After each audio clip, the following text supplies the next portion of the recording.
Halo, selamat siang semuanya.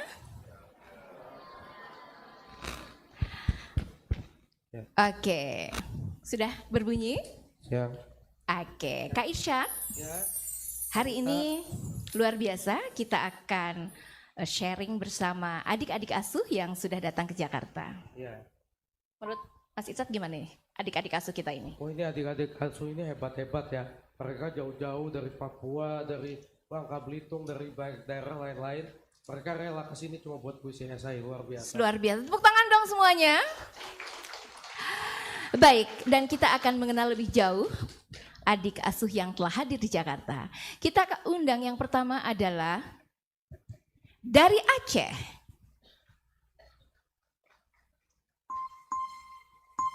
Silakan dari Aceh, Atia Fatina.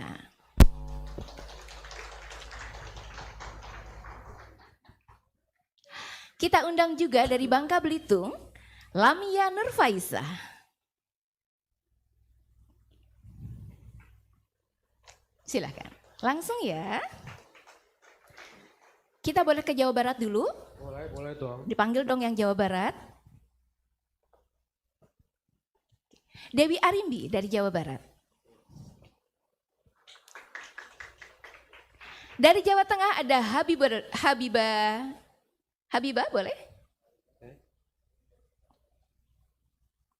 Dari DIY ada Akila. Dan kita undang sosok yang sangat luar biasa dari Papua, Odertus.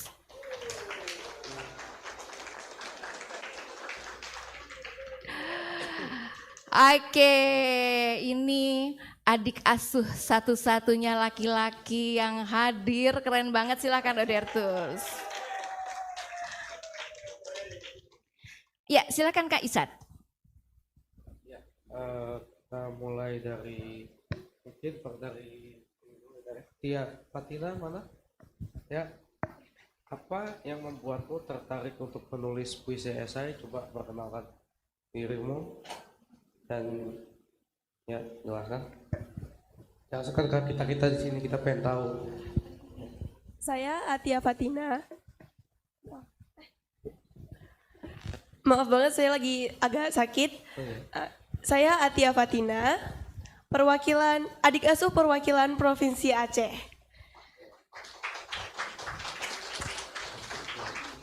Saya tidak menyangka bahwa saya akan berada di sini. Saya merupakan orang yang awam dalam sastra dan seni. Namun ketika Bu Deknong, kakak asuh saya, Boleh berdiri Bu Deknong? dan juga Bu Yanti yang memperkenalkan saya ke dalam dunia puisi esai. Saya berusaha untuk menulis puisi esai. Awalnya saya tidak tahu apa itu puisi esai. Dengan bimbingan Bu Deknong, saya menjadi tahu apa itu puisi esai. Dan saya juga mengikuti pelatihan bersama Mbak Oki Madasari. Saat itu berkali-kali puisi saya direvisi. Dan pada akhirnya saya terpilih menjadi adik asuh perwakilan Provinsi Aceh. Wow, keren. Thank you. Oke, kita ke Bangka Belitung ya. Baik, halo teman-teman semua. Perkenalkan, nama saya Lamia Nurfaisah. Saya adalah adik asuh dari Provinsi Kepulauan Bangka Belitung. Awalnya saya juga tidak bisa menyangka bisa duduk di sini di depan para hadirin semua. Awal mula perjalanan saya bisa sampai ke sini adalah berkat motivasi dan dorongan dari kakak asuh saya, yaitu Ibu Rita Orbaningrum.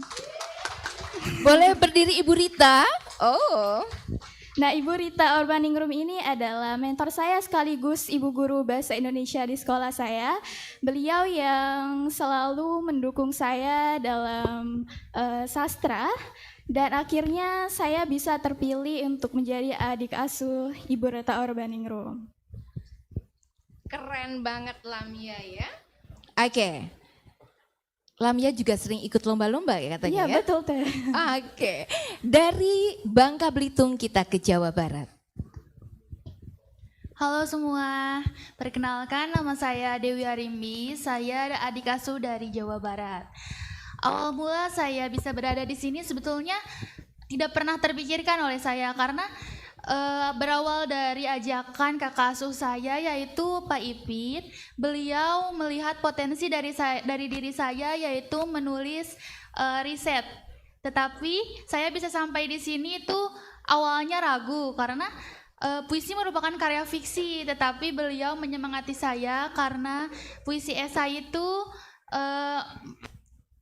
perlunya riset dasar dan menguak isu-isu sosial. Di situ saya mulai tertarik dan salah satu puisi beliau yang saya tertarik yaitu Alunan Cinta Titing dan Dadang. Motivasi saya ini juga terbangun oleh filosofi Aristoteles yang menjelaskan bahwa jangan terfokus pada kegelapan, kita harus tetap melihat cahaya terang.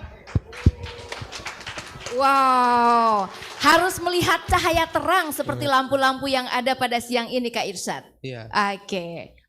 Dari Jawa Tengah, dari Jawa Barat kita ke Jawa Tengah. Halo semuanya.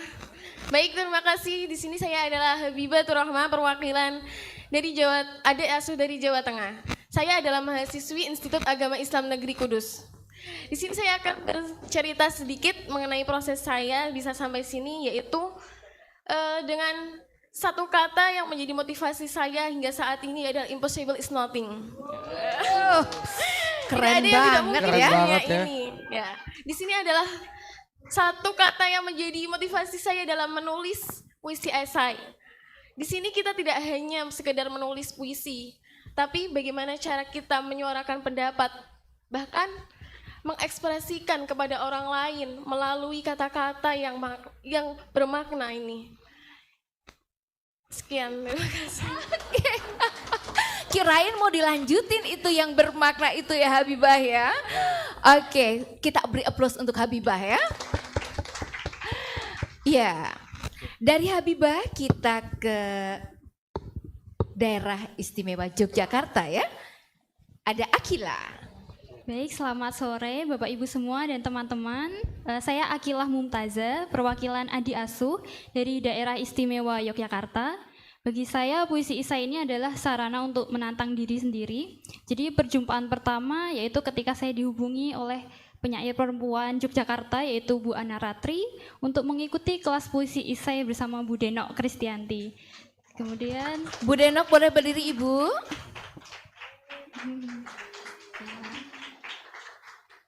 ya, dengan bimbingan Bu Deno, kemudian saya berlanjut untuk mengikuti pelatihan bersama 26 besar teman-teman lainnya dari berbagai kota bersama Mbak Oki Madasari, dan kemudian bisa sampai di titik ini. Seperti yang saya katakan sebelumnya, dengan latar belakang saya yang bukan dari sastra, puisi esai ini sebuah sarana untuk menantang diri, karena biasanya saya menulis karya non-fiksi. Kemudian ini ternyata sejalan dengan visi puisi esai untuk mendekatkan karya sastra dengan masyarakat umum dari berbagai latar belakang, karena dengan metafora yang tidak terlalu kompleks, kemudian membahas isu-isu sosial, dengan begitu yang bukan penyair pun bisa mengambil peran gitu, seperti yang dikatakan Yang Bapak bukan Indonesia. penyair bisa mengambil peran di puisi esai ya Kak Isan. Iya betul, ini beda dengan Hairil Anwar yang bilang ya penyair yang boleh ambil bagian. Lain ya? Iya. Oke, Akila juga guru musik ya? Betul. Alat musik apa? Saya mengajar piano. Wis, keren, tepuk tangan dong ya. Nah, ini teman-teman Bapak Ibu yang paling hebat ya. Odertus Tebay, silakan Odertus. Hai. Baik, izin perkenalkan, saya dari Papua, Odertus Tebay, seorang pelajar dari SMA Gabungan. Pertama kali saya mengenal puisi esai bersama koordinator saya Papua Maluku, yaitu Bapak Victor Maningkei, dan juga Pak Victor, Bang. Iya, Pak Victor, mana Pak Victor? Pak Victor mana Pak Victor? Wow. dan juga bersama kakak asuh saya yaitu John Minfo Najir. John Minofri.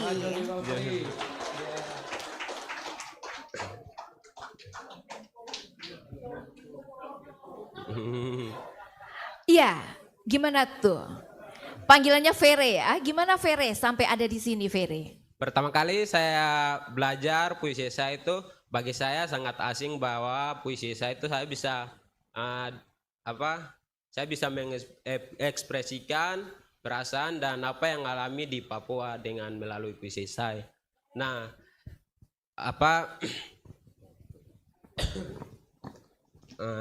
dengan puisi esai ini saya tidak menyangka bahwa saya bisa tiba di Jakarta sini. Wow, ini perjalanan pertama kamu ke Jakarta ya? Iya teh, baru pertama kali datang ke Jakarta. Gimana? Jakarta dengan Papua apa bedanya?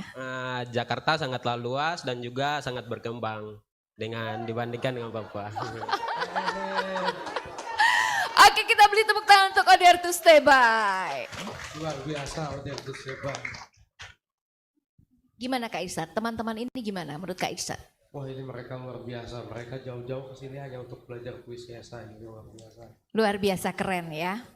Tapi teman-teman, ketika teman-teman kemudian menulis puisi esai dan menentukan topiknya yang macam-macam begitu ya. Dasar apa yang membuat teman-teman memilih topik itu menjadi sebuah puisi esai? Dari Habibah boleh? Masih ada mikrofon. Baik, di sini saya menulis puisi esai yang berjudul Sang Guru di Balik Jeruji. Di sini tidak hanya sekadar mengajarkan kita dalam kekuatan spiritual, bahkan mengekspresikan emosional. Tetapi bagaimana seorang guru itu memberikan pengetahuan kepada murid-murid mereka, walaupun dengan tuduhan-tuduhan yang tidak terduga. Sebab itu saya mengangkat puisi ini karena saya ingin menyampaikan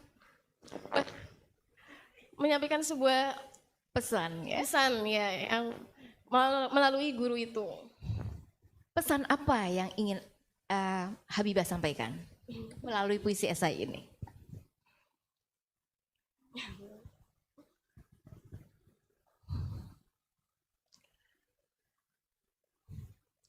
Pesan yang saya ambil dari saya menulis puisi ini yaitu bagaimana cara kita dapat menghormati guru, bagaimana cara kita patuh kepada guru, bagaimana cara kita menghargai guru. Semua itu saya tulis melalui puisi-puisi ini. Luar biasa. Tepuk tangan dong untuk Habibah ya. Sangat sekali. Oke, Kak Irsat, mau siapa nih yang kita ajak cerita lagi nih? Mungkin Akila Mumtaza gimana? Akila, oke. Akila bawa topik apa kemarin? Kemarin saya mengambil kasus kekerasan dalam rumah tangga. KDRT ya? Ya, yang kemarin baru terjadi pada bulan Agustus.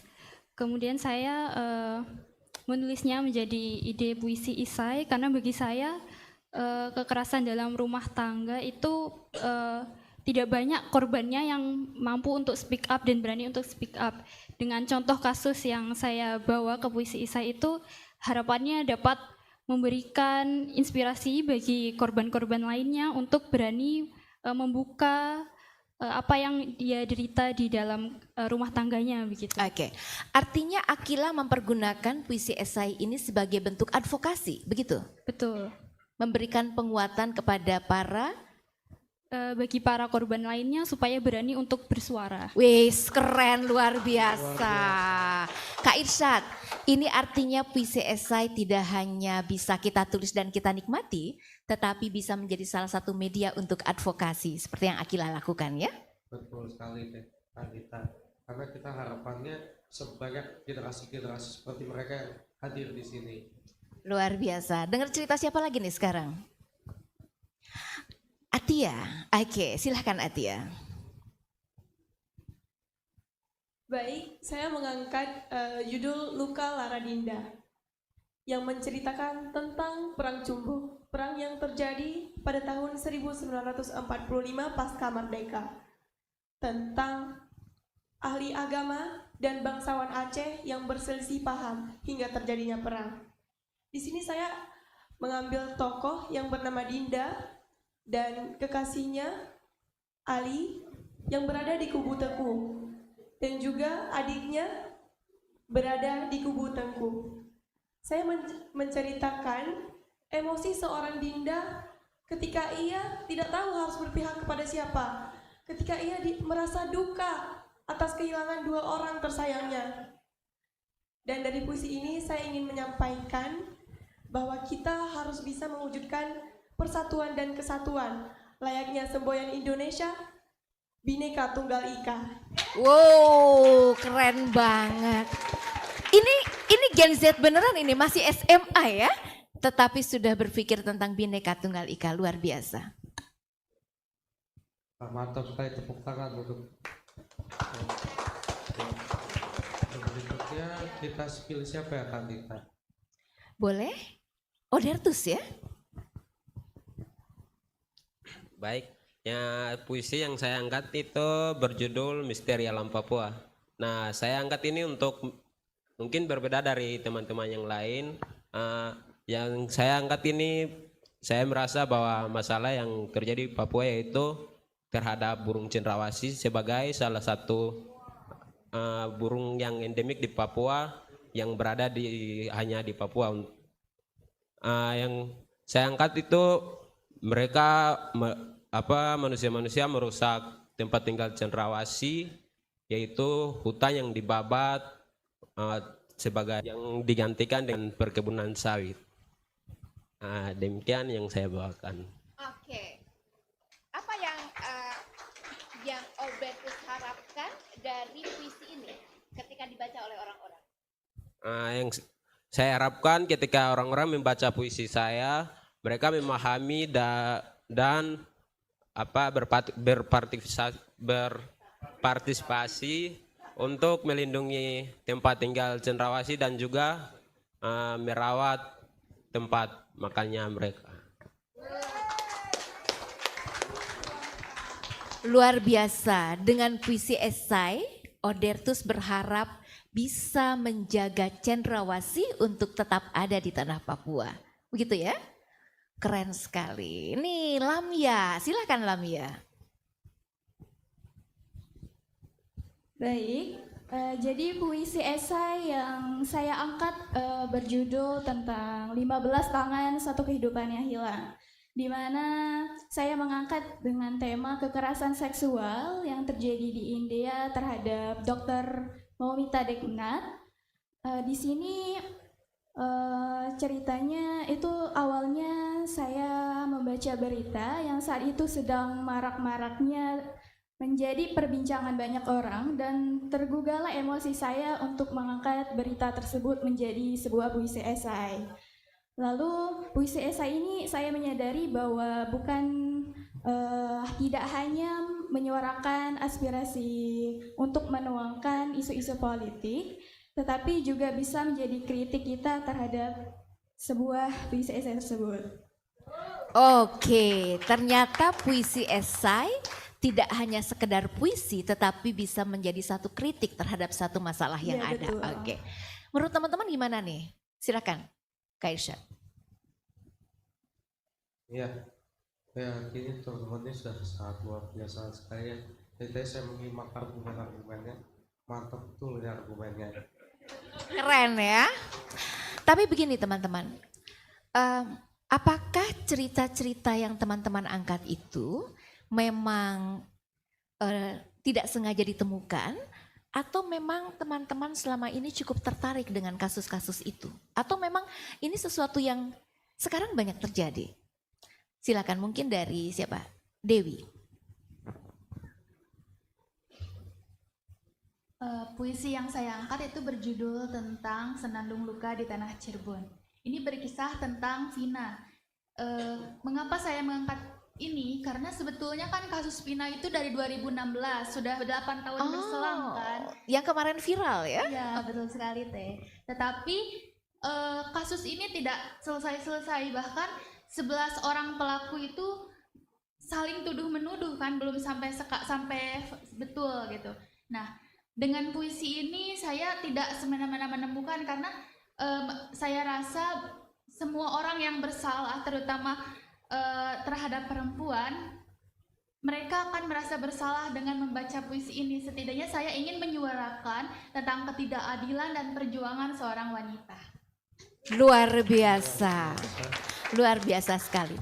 Nah, teman-teman sudah menulis sejauh itu. Apakah kalau Akila memang sudah biasa menulis ya?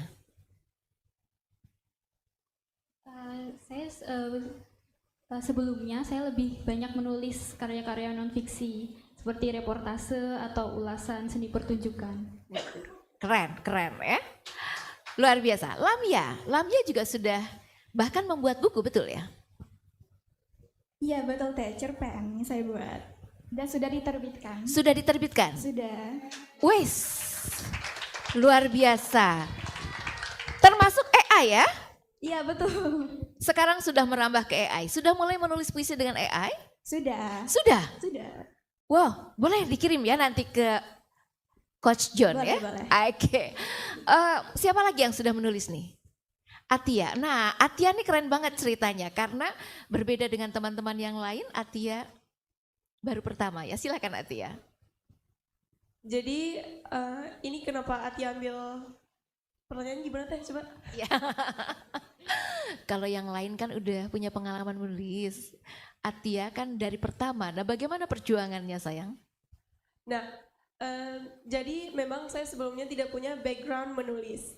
Namun salah seorang wali kelas saya mengajak saya untuk menulis puisi esai. Nah, beliaulah Bu Yanti.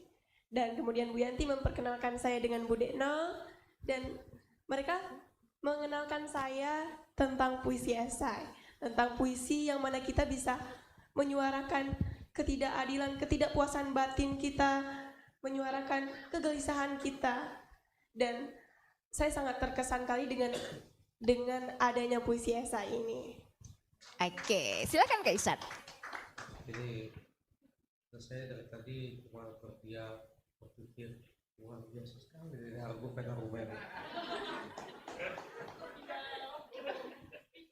Itu saya udah speechless, ini luar biasa keren lah. Saya kasih Kalau 1 sampai 10, teman-teman ini menurut Kak Isat dianggap berapa? itu semua 10 lah itu. Wow, tepuk tangan dong. Kak Irsat boleh minta pendapat yang lain? Oke. Saya ingin minta pendapat dari Coach John ya, yang selama ini membimbing para adik asuh ini, bagaimana menurut Coach John bagaimana adik-adik ini dalam belajar, dalam berpuisi esai. Silakan Kak John. Terima kasih Tenita. Saya pernah masuk kelas dari duta puisi esai ini. Mereka luar biasa menurut saya ya. Pengetahuannya luas, pembicaraannya dalam ya. Mereka berani speak up, mengatakan apa yang terasa olehnya. Kemudian dia bersemangat sekali ya dalam belajar tentang puisi esai ini. Kebetulan saya dapat kelasnya tentang puisi esai. Saya yakin mereka adalah salah satu contoh generasi atau satu kelompok orang yang akan meneruskan puisi esai ini berkembang sampai 50 tahun yang akan datang. Wow. Ya. Setelah turun-temurun mereka mengajarkan lagi kepada adik kelasnya. Kemudian adik kelasnya mengajarkan lagi kepada adik kelasnya secara berantai.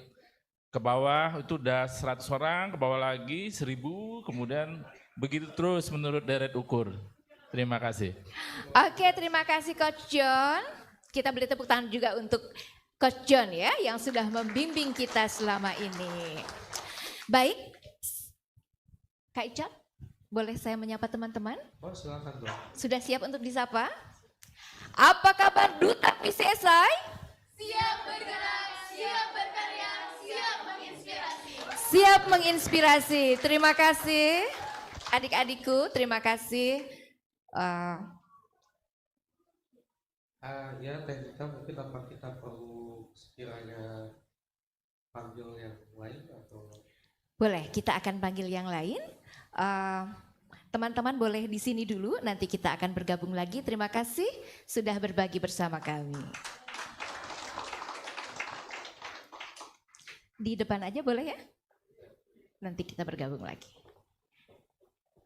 Oke, kita panggil sekarang Kak Irsat yang berikutnya. Ada 11, Bapak Ibu dan teman-teman.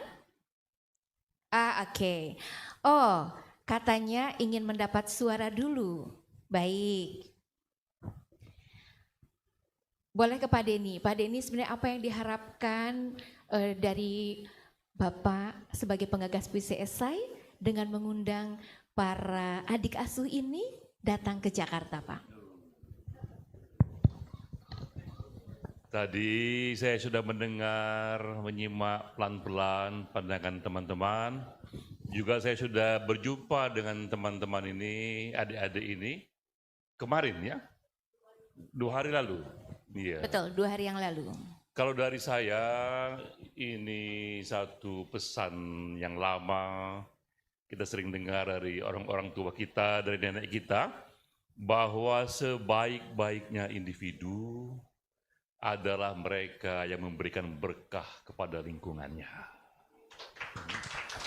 Sebaik-baiknya individu, mereka yang menjadi cahaya bagi lingkungannya. Nah, adik-adik sekarang ini ketika dipilih menjadi duta, itu adalah undangan dan pintu pertama bagi adik-adik untuk mulai memberikan cahaya bagi lingkungannya. Dengan menjadi duta puisi esai, ini artinya juga adik-adik mulai diberi peran untuk mengajak teman-teman lainnya, sebanyak mungkin tetangganya, lingkungannya, untuk mulai memberi kesaksian. Karena di balik pintu kita ternyata banyak kesedihan di sana, ada masalah ketidakadilan, masalah kemiskinan, masalah kekerasan, nah itu bisa disuarakan melalui puisi esai. Jadi adik-adik mengajak teman-teman yang lain, marilah kita menyuarakan kesedihan yang ada di lingkungan kita, karena seperti yang kemarin kita ceritakan itu, kisah Malala, ya. Malala yang dapatkan Nobel di usia 17 tahun dan menulis di usia 11 tahun, dia menulis mengenai bagaimana larangan perempuan untuk sekolah di Pakistan itu dia tuliskan dan dapat perhatian dan dia pun mendapatkan Nobel perdamaian. Jadi sekali lagi adik-adik, selamat menjadi duta puisi esai ini, karena ini juga artinya langkah pertama untuk mulai menjadi cahaya bagi lingkungannya. Terima kasih Pak Denny, kita akan mengundang teman-teman yang lain ya. Kita undang Mointa dari Sulawesi Utara.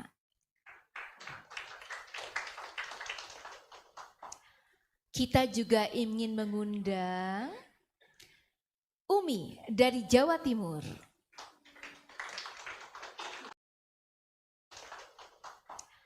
Kita juga ingin mengundang Umi dari Jawa Timur. Ada siapa lagi itu ya? Oke, Reihani dari Antar Benua.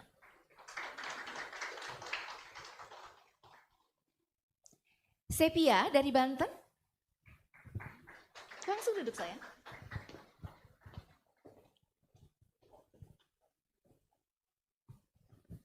Ya, silakan Kak Isha.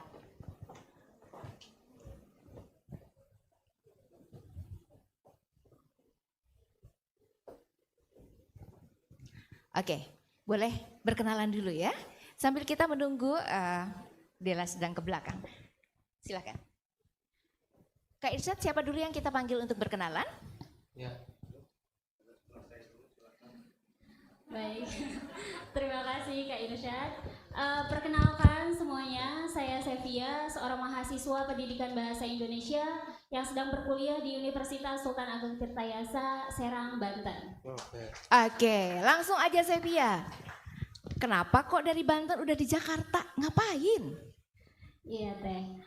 Mungkin jika kita berkisah tentang perjalanan saya dengan puisi esai, ini tentu bukan sebuah kebetulan ya, tapi ada perjuangan dan juga pengorbanan serta berlandaskan keinginan untuk mengekspresikan isu sosial yang kerap terabai dan juga terlupa.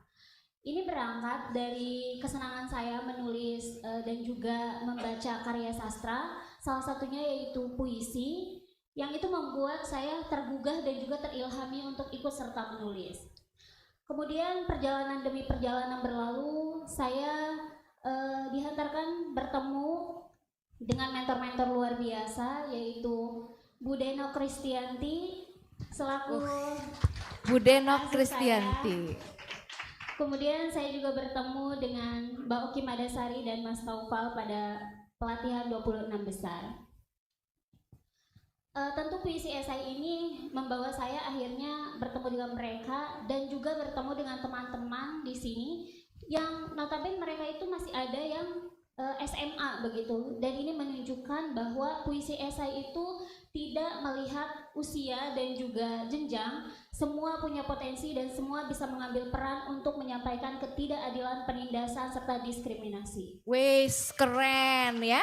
Adik-adik yang di belakang yang sedang belajar menulis puisi esai, ternyata puisi esai tidak mengenal usia ya. Ya, Kak Irsat, mau siapa lagi yang kita ajak cerita nih? Yang dari Jawa Timur mungkin kita.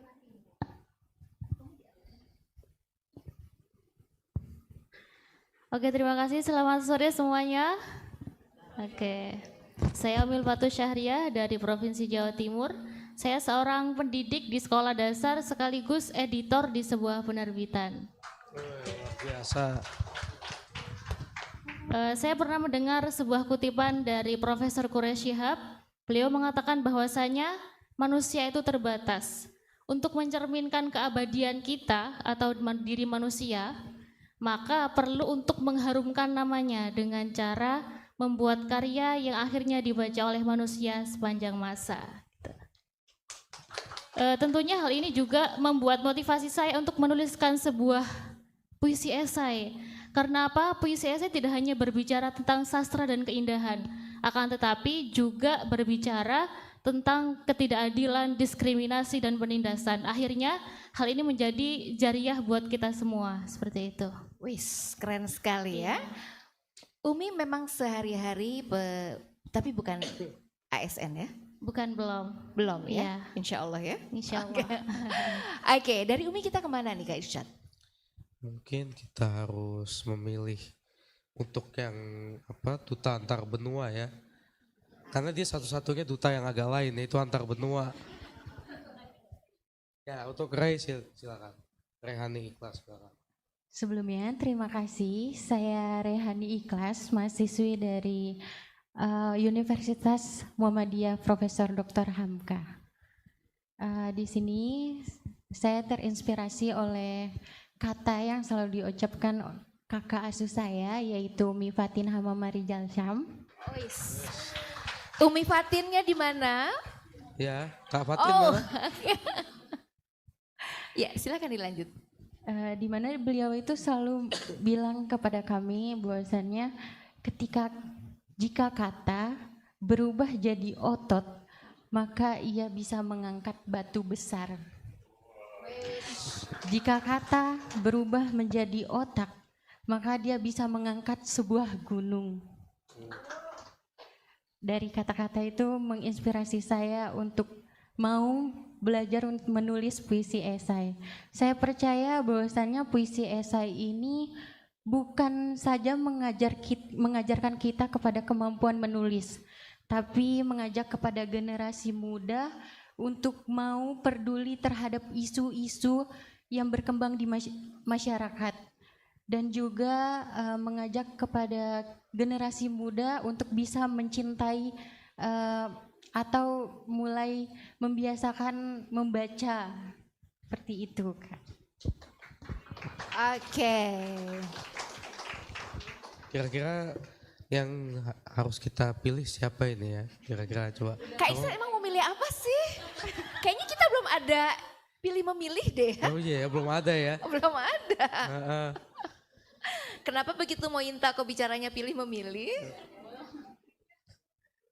Soalnya apa ya, di sini argumen-argumennya sampai bagus, ini saya sampai bingung harus pilih yang mana lagi. Oke, kalau gitu kita dengar apa yang akan disampaikan oleh Mointa. Assalamualaikum warahmatullahi wabarakatuh. Salam sejahtera bagi kita semua. Selamat sore.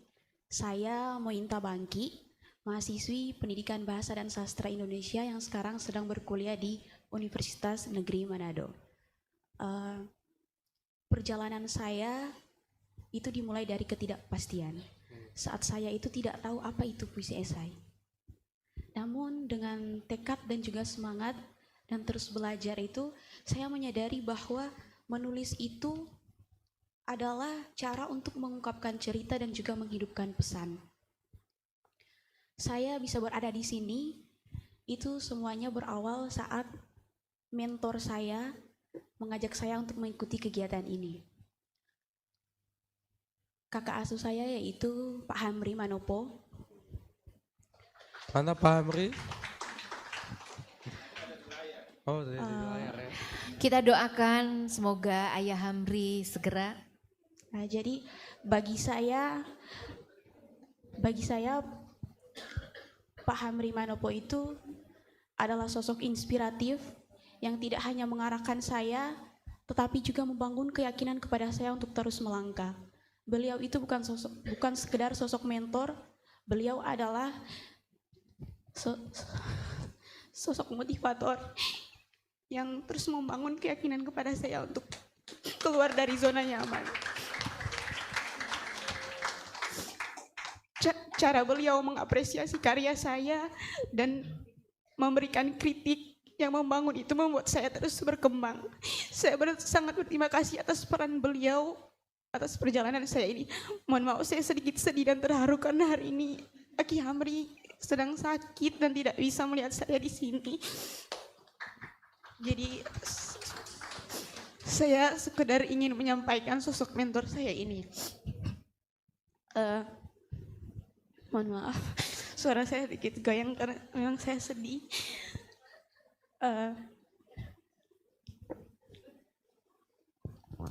Oke ya. Ya, silakan Mointa. Ketika dunia itu semakin sibuk dan terkadang kehilangan empati, puisi esai itu hadir sebagai pengingat kepada kita semua bahwa kita itu memiliki tanggung jawab untuk merawat jiwa-jiwa yang mungkin terabaikan. Lewat tulisan itu kita mampu menyentuh mereka yang jauh, menyuarakan mereka yang tak didengar, dan juga menghidupkan kembali nilai-nilai kemanusiaan yang mulai pudar. Saya sangat bangga dan bersyukur bisa berada di sini pada hari ini. Luar biasa, Mointa. Ya, kita semua ikut bersedih ya karena Ayah Hamri sedang sakit. Mari kita doakan semua supaya beliau segera disehatkan, diberikan kekuatan, bisa berkumpul lagi bersama kita. Ada satu duta barusan mohon izin karena harus kuliah dulu dan kemarin juga baru mendapat penghargaan dari Rektor IKJ karena sebagai nominator untuk kritik film terbaik. Kita undang Della Rosa.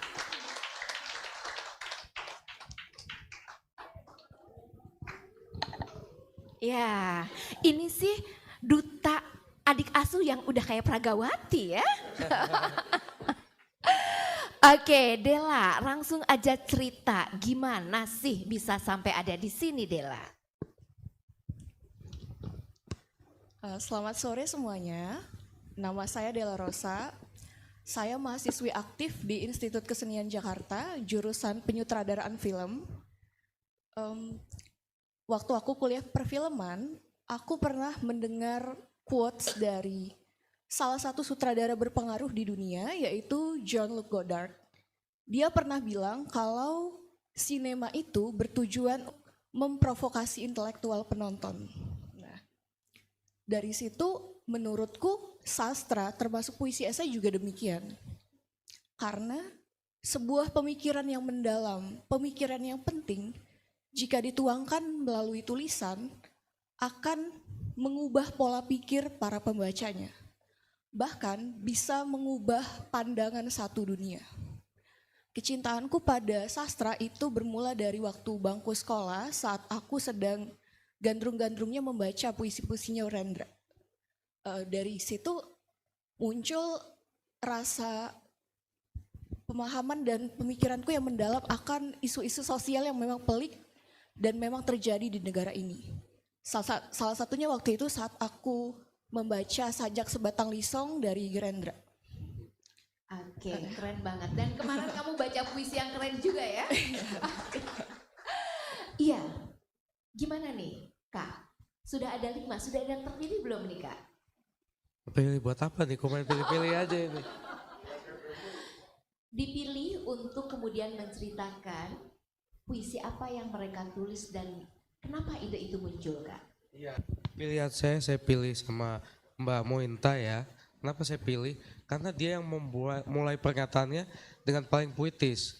Dia bilang, saya datang ke sini karena ketidaktahuan, ketidakpastian. Wah, menurut saya menarik nih. Silakan Mbak Mointa. Terima kasih. Menurut saya, puisi esai itu bukan sekedar karya sastra. Yaitu adalah suara hati yang menembus batas ruang dan waktu. Karena Puitis banget ya, Mointa. iya, jurusannya aku. Udah sering belajar. Dalam setiap kata dan juga narasi yang kita susun itu, di dalamnya itu terkandung cerita tentang harapan, perjuangan, kesedihan dan juga cinta.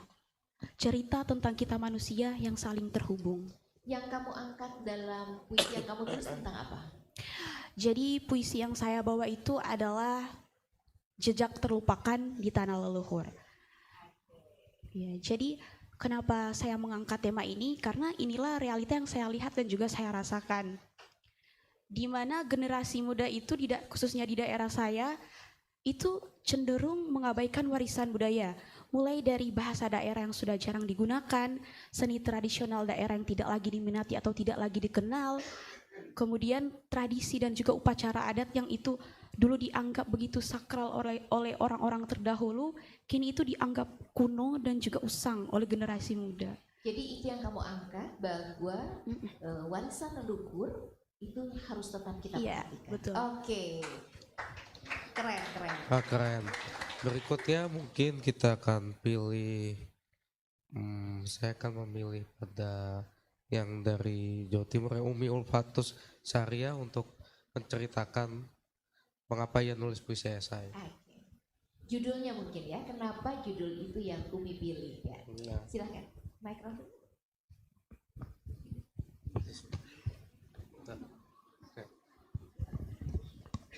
Oke. Untuk judul puisi yang saya tulis yaitu Sarinem, Juru Damai Tukurundu. Saya mengangkat ini berangkat dari sebuah realita dari budaya patriarki yang sudah menjamur di Indonesia. Bahwasanya perempuan juga perlu untuk memiliki peran atau diberikan ruang dalam publik seperti itu. Sarinem ini mengisahkan sosok perempuan yang menjadi rekonsiliator konflik di desa Tukurundu dan Kasiguncu.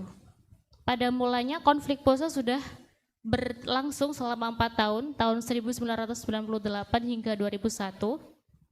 Akan tetapi setelah konflik ini sebenarnya sudah ada perjanjian yang dinamakan dengan Perjanjian Malino. Akan tetapi perjanjian ini belum berhasil untuk menyatukan dua desa tersebut. Bagian mana yang Umi angkat menjadi puisi?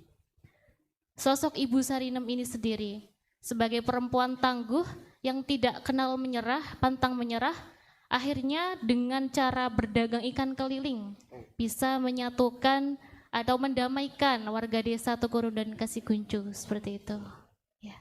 Fiksinya apa yang Umi rubah dari ceritanya tadi? Untuk yang saya rubah yaitu dengan mendramatisasi ya tentunya. Saya merubahnya menjadi sebuah kisah dari seorang parubaya yang berdagang ikan keliling dan akhirnya dia tetap berjuang untuk perdamaian antara Desa Tukurundo dan Kasiguncu. Seperti itu. Silakan Kak Isya. Iya, mungkin berikutnya pilihan saya pilih ke Hani ya. Silakan.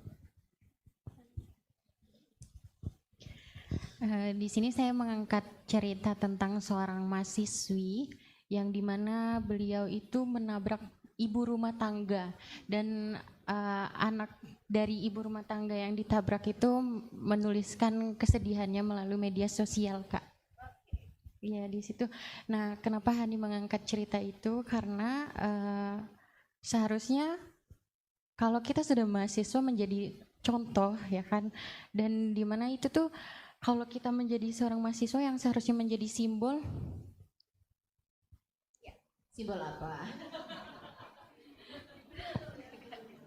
Ya, dilanjutkan Han. Oh iya, menjadi simbol intelektual yang bertanggung jawab, tapi di mana generasi yang sekarang itu untuk sebelumnya yang menabrak mahasiswa yang menabrak itu Kak, dia lagi dalam kondisi mabuk dan memakai narkoba. Kisahnya ini di mana Han? Di Pekanbaru Riau. Di Pekanbaru Riau. Iya. Oke. Kasusnya masih di tahun ini atau sudah lama? Masih di tahun ini dan itu di tanggal 24 Agustus tepatnya, dan baru selesai juga ditetapkan sebagai mahasiswa ini Apa yang membuat kamu tertarik untuk menulis ini? Iya, karena kan gara-gara kesalahan yang dia buat itu dampaknya tuh terhadap efeknya tuh sangat luar biasa gitu kepada orang-orang lain gitu, karena kan dia nggak bertanggung jawab. Oke, udah Tuhan nih Kak Isya. Gimana Kak Isya? Siapa lagi nih yang mau kita minta untuk sharing tentang puisi yang dipilihnya? Mungkin kira-kira gimana nih? Saya kasih opsi ke Tenita. Oke. Sepia juga keren banget nih ya. Sepia sudah memilih satu cerita yang sangat luar biasa. Silakan Sepia. Iya, untuk puisi esai kali ini saya mengambil judul Sesuatu yang Retak di Ufuk Barat. Ini mengisahkan tentang salah seorang sastrawan yang berada di Pandeglang, Banten. Dan itu ceritanya ketika Orde Baru. Beliau sekarang masih hidup begitu dan seringkali melakukan seminar begitu, mengisahkan bahwa dulu bagaimana perjuangannya dan juga dirinya ditahan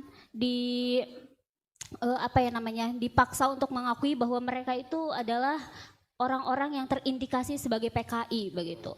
Padahal pada saat itu memang Kang Gebar gitu, biasa kita menyapanya sebagai Kang Gebar.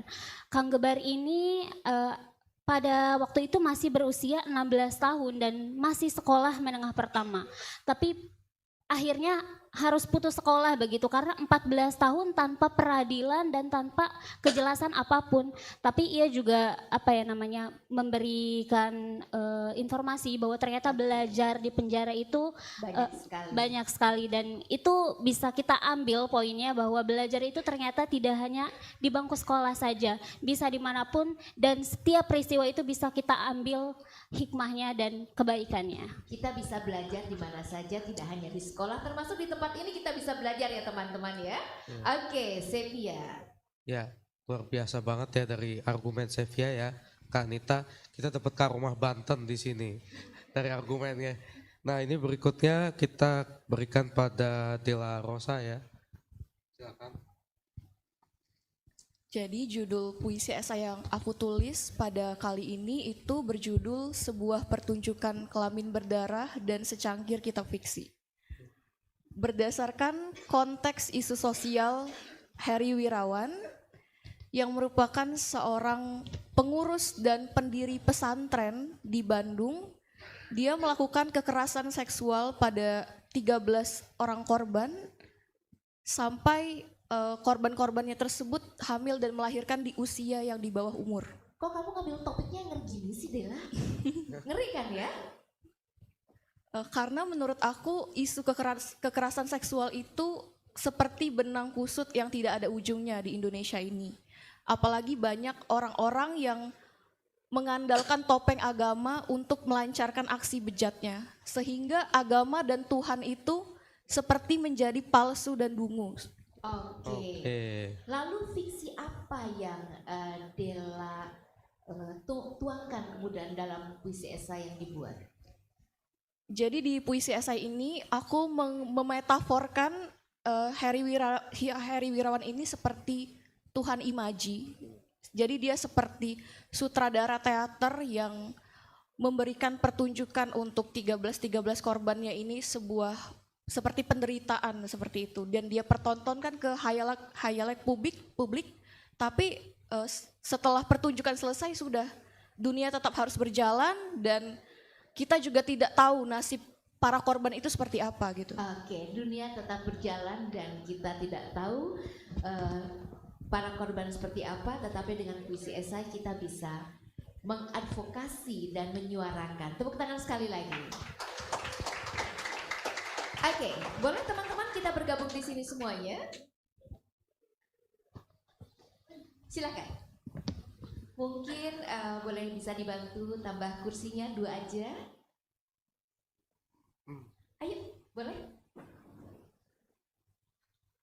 Silakan. Digeser sedikit di sebelah sana, boleh Mas? Oh. Tidak berarti karena Odertus laki-laki tidak bisa duduk ya? Berdiri tidak apa-apa Odertus? Oke. Nah, inilah Bapak dan Ibu 11 adik asuh terpilih. Sebagai informasi bahwa dari 181 adik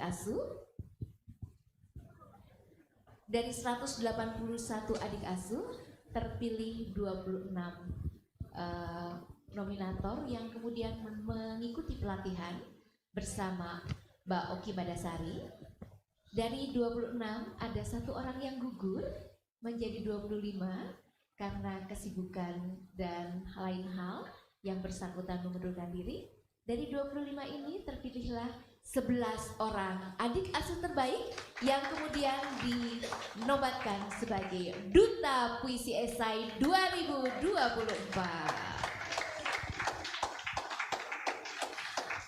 Baik, tadi Kakak Amel ada pertanyaan, apakah ada tanya jawab di sini? Oh baik. Baik, kalau demikian kami ingin menyapa para